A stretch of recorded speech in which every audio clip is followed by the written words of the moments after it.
I've used before on Automation Anywhere, I've used other RPA platforms, so I think from comparing it to others, it's very intuitive.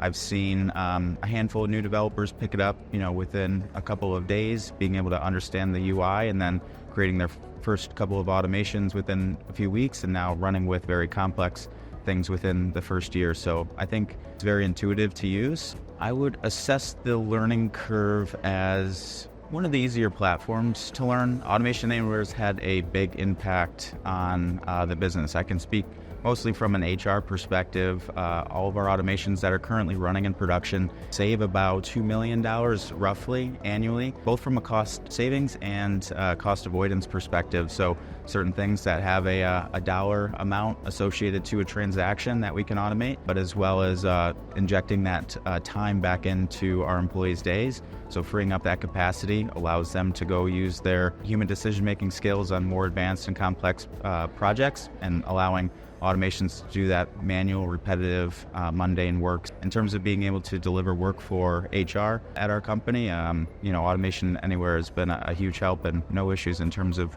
getting the job done. My favorite aspect of the Imagine event has been, I think, finally connecting with everyone in person.